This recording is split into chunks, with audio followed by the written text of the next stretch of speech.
الحمد للہ رب العالمین والصلاة والسلام علی سید الانبیاء والمرسلین اما بعد فاعوذ باللہ من الشیطان الرجیم بسم اللہ الرحمن الرحیم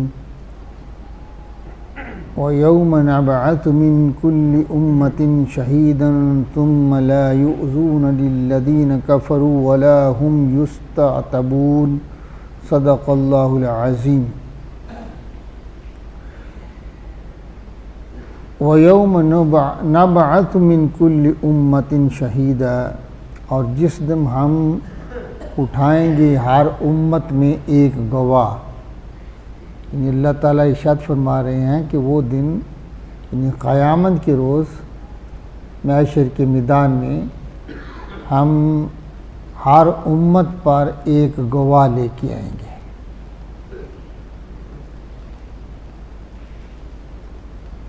ثم لا یؤذن للذین کفروا، پھر کافروں کو اجازت نہیں ہوگی، اذن نہیں ہوگا۔ وَلَا هُمْ يُسْتَعْتَبُونَ، اور نہ وہ منائے جائیں گے، یعنی انہیں پھر توبہ کی اجازت بھی نہیں ہوگی، اور وہ خواہش کریں گے اور اللہ کی بارگاہ میں عاجزی کریں گے، آگے لفظ آ رہا ہے، لیکن ان کی اس عاجزی کو اس وقت قبول نہیں کیا جائے گا، ان کے عذروں کو قبول نہیں کیا جائے گا۔ اس میں کہ وہ شہید کون ہوگا، یعنی گواہ کون ہوگا ان پر، امت پر گواہ اس کا نبی ہوگا۔ ہر امت پر اللہ تعالیٰ نبی کو گواہ لے کے آئے گا۔ تو آپ کو پتہ ہے مقدمہ اتنا مضبوط ہوتا ہے جتنا گواہ مضبوط ہو، جتنا گواہ اس کی کوالٹی اچھی ہوگی اتنا مقدمہ بہتر ہوتا ہے۔ تو جب اللہ گواہ لانے والا ہو اور پھر سب سے اعلیٰ ترین اس امت کی شخصیت کو گواہ لے کے آئے گا تو پھر ان کے پاس کوئی جواب بن نہ پائے گا کہ اللہ نبی کی ذات کو، جس کو اللہ نے اس امت میں سب سے اعلیٰ تخلیق فرمایا ہوتا ہے اخلاق کے لحاظ سے۔ دیکھو نا، یہ گواہی اخلاقیات ہی ہے نا، کہ جتنا کسی کا اخلاق اچھا اتنا اچھا گواہ ہے۔ یہ تو نہیں آپ فاسق و فاجر کو گواہ بنائیں گے تو ظاہر ہے تو اس مقدمہ بھی اسی نوعیت کا ہوگا۔ تو گواہ سچا ہونا چاہیے، گواہ سچا۔ تو نبی سے سچا کون ہوگا؟ تو نبی سے سچا کون ہوگا؟ تو ہر امت پر اللہ تعالیٰ ایک گواہ لے کے آئے گا، اور وہ گواہ اس کا نبی ہوگا امت پر۔ اللہ کی بارگاہ میں عرض کرے گا، باری تعالیٰ میں نے تیرا پیغام انہیں پہنچا دیا تھا، تیری توحید کا پیغام میں نے پہنچایا، انہیں پڑھایا، انہیں میں نے گناہوں سے باز رکھنے کی پوری کوشش کی ہے، میں نے اپنی استطاعت کے مطابق تیرے پیغام کو خوب پہنچایا، لیکن انہوں نے مانا نہیں ہے۔ ثم لا یؤذن للذین کفروا، پھر کافروں کو نہ اجازت ہو، پھر اجازت نہیں ہوگی، وہ عذر پیش کریں گے، اللہ عذر کو قبول نہیں کرے گا، وہاں اللہ ان کے عذر کو قبول نہیں کرے گا۔ وَلَا هُمْ يُسْتَعْتَبُونَ، اور نہ ہی اللہ تعالیٰ ان کی توبہ کو قبول کرے گا، ان کی معافی کو قبول کرے گا۔ وَإِذَا رَأَى الَّذِينَ ظَلَمُوا الْعَذَابَ فَلَا يُخَفَّفُ عَنْهُمْ وَلَا هُمْ يُنظَرُونَ، اور ظلم کرنے والے جو ہیں جب عذاب دیکھیں گے، اللہ کا عذاب جب انہیں نظر آئے گا، فَلَا يُخَفَّفُ عَنْهُمْ، تو اللہ تعالیٰ ان کے عذاب میں تخفیف نہیں فرمائے گا۔ وَلَا هُمْ يُنظَرُونَ، نہ انہیں تھوڑی سی مہلت دی جائے گی۔ یا مہلت سے مراد ہے کہ وہ عرض کریں گے باری تعالیٰ ایک دفعہ تو دنیا میں بھیج، ایک دفعہ دنیا میں بھیج، پھر ہم تیری نافرمانی نہیں کریں گے۔ تو یہ مہلت نہیں دی جائے گی، کیوں کہ اب وہ دیکھ چکے ہیں۔ جو دیکھ کے ایمان لائے نا، اللہ اس کا ایمان قبول نہیں کرتا ہے۔ اب موت کے وقت جب موت آ رہی ہوتی ہے، وہ حالت طاری ہو جاتی ہے، اس وقت اگر بندہ توبہ کرتا ہے تو اس کی توبہ قبول نہیں ہوتی، کیونکہ فرشتوں کو دیکھ رہا ہے، اب اس کو نظر آ رہا ہے کہ جو حق ہے وہ تو یہی ہے جو نبی کی تعلیم تھی۔ اب وہ اگر ایمان لے کے آتا تو اس کے ایمان کو قبول نہیں کیا جاتا۔ اللہ تعالیٰ ارشاد فرماتے ہیں کہ انہیں پھر کوئی کسی قسم کی مہلت نہیں دی جائے گی، نہ ان کے عذاب کو کم کیا جائے گا۔ وَإِذَا رَأَى الَّذِينَ أَشْرَكُوا شُرَكَاءَهُمْ قَالُوا رَبَّنَا هَؤُلَاءِ شُرَكَاؤُنَا الَّذِينَ كُنَّا نَدْعُو مِن دُونِكَ فَأَلْقُوا إِلَيْهِمُ الْقَوْلَ إِنَّكُمْ لَكَاذِبُونَ۔ اور شرک کرنے والے جب اپنے شریکوں کو دیکھیں گے، یعنی مطلب کیا، یہ نہیں کہ اپنے شریک سے مراد یہ ہے کہ وہ جو جن کو اللہ کا انہوں نے شریک ٹھہرایا ہوا ہے، جب ان بتوں کو، ان الہوں کو جنہیں اللہ کا شریک ٹھہراتے تھے، الوہیت میں ان کو شریک ٹھہراتے تھے، جب انہیں دیکھیں گے کہاں؟ قیامت میں۔ ان کی حالت کو دیکھ کے پھر کہیں گے قالوا ربنا، اے ہمارے پروردگار، ہؤلاء شرکاؤنا، یہ ہیں ہمارے شریک جنہیں ہم شریک ٹھہراتے تھے، یہی تو ہیں۔ الذین کنا ندعو من دونک، تیرے علاوہ ہم انہیں پوجتے تھے، انہیں پکارتے تھے، ہر مشکل میں انہیں پکار لیتے تھے، اور یہ ہیں وہ جن کی ہم عبادت کرتے تھے۔ فَأَلْقُوا إِلَيْهِمُ الْقَوْلُ، تو وہ بت جو ہیں وہ بات ان کی طرف پھینک دیں گے۔ کیا معنی؟ کہ ان کی واپس کریں گے کہ باری تعالیٰ یہ جھوٹ بولتے ہیں، یعنی وہ بت بولیں گے۔ اب دیکھیے پتھر بولتے ہیں، کیوں جی؟ لیکن اللہ جنہیں حکم دے گا تو یہ اگر ہم بول رہے ہیں تو یہ کس کی دی ہوئی طاقت ہے؟ اللہ کی ہے۔ انسان اگر بول رہا ہے تو یہ اللہ کی طاقت ہے، پتھر نہیں بول رہا تو یہ اللہ کا حکم ہے۔ جب اللہ کا حکم ہوگا تو پتھر بھی بولیں گے، تو اس میں کوئی شک والی بات نہیں ہے۔ حدیث میں آتا ہے کہ حضور علیہ الصلوۃ والسلام جب گزرتے تھے تو حضور فرماتے ہیں میں آج بھی اس پتھر کو جانتا، جو میں گزرتا تھا تو مجھے سلام کہتا تھا۔ ہاں جی، تو یہ اللہ کا حکم ہوگا تو پھر پتھر بھی بولیں گے۔ وہ جو بت ہیں وہ کہیں گے باری تعالیٰ یہ جھوٹ بولتے ہیں، انکم لکاذبون، کو تم جھوٹے ہو، تم جھوٹے ہو۔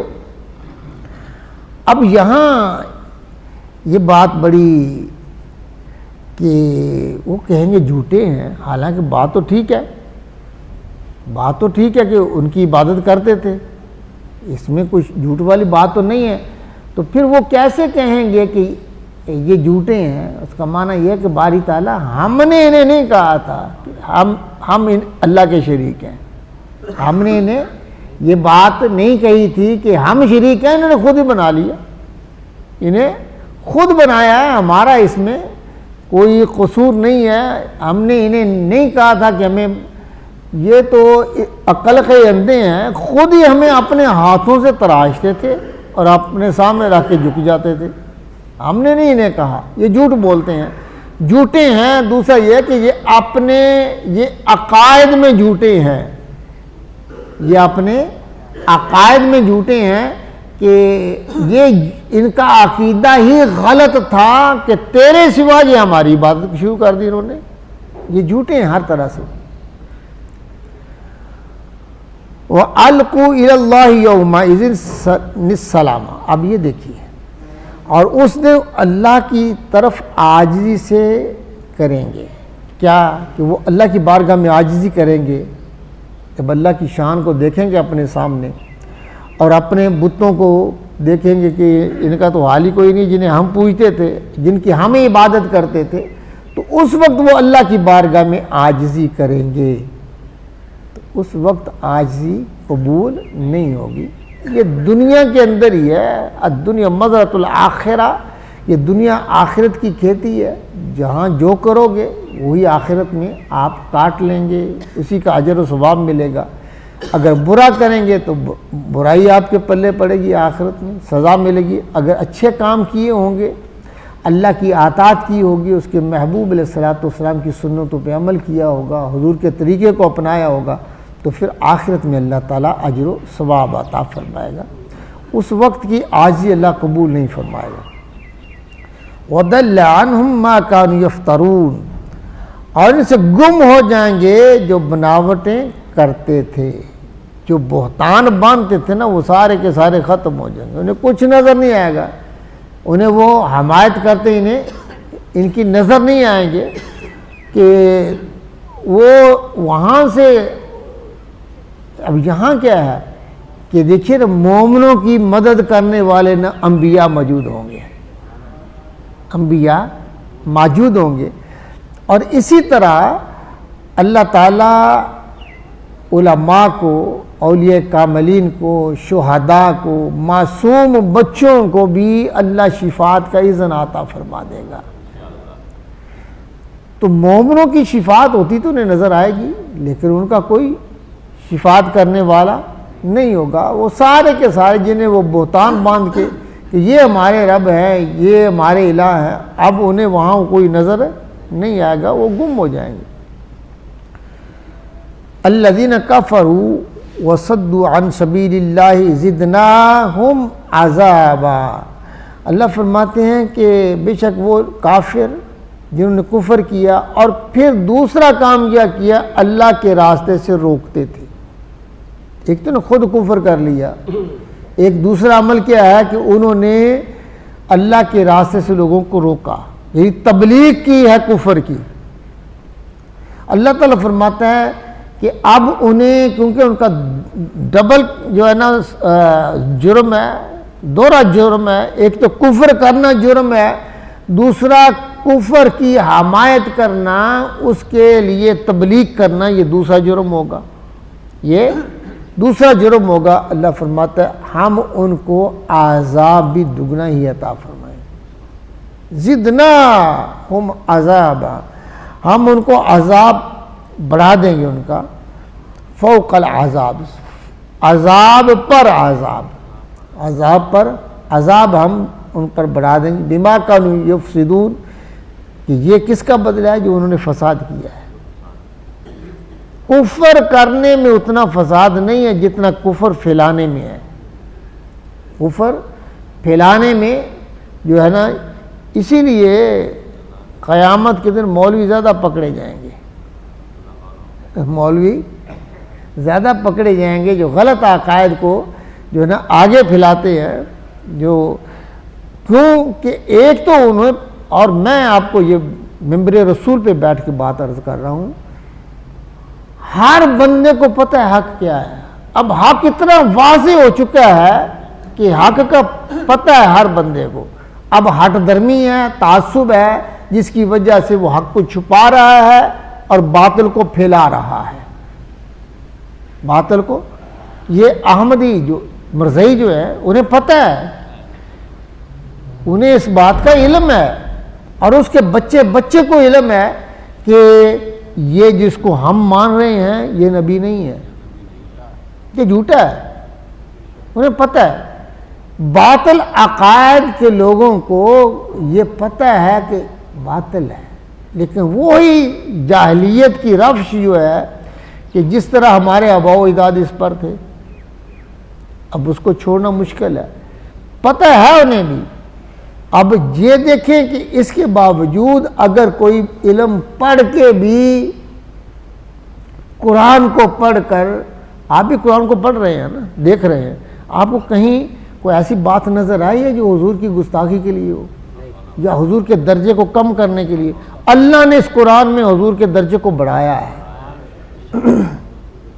اب اگر کوئی حضور علیہ الصلوۃ والسلام کے لیے کلمات کو ایسے استعمال کرتا ہے جس سے حضور کے جو ہے نا شان میں تنقیص ہو جائے، نقص پیدا ہو رہا ہو، تو وہ اس کی اپنی بڑائی گڑی ہوئی باتیں ہیں، وہ جان بوجھ کر ایسے کر رہا ہے، اس لیے اللہ تعالیٰ ان علماء کو جو غلط عقائد کی اشاعت کرتے ہیں، قیامت کے دن ان کا عذاب بھی زیادہ ہوگا، ان کا عذاب زیادہ ہوگا۔ فرمایا ہم عذاب بڑھا دیں گے بما کانوا یفسدون۔ اور یہ فساد ہے، ایک ہے خود کفر کافر ہے، ٹھیک ہے، اگر وہ آگے اس کفر کو پھیلائے گا، اس کی تبلیغ کرے گا، یہ کیا ہوگا؟ یہ فساد ہوگا۔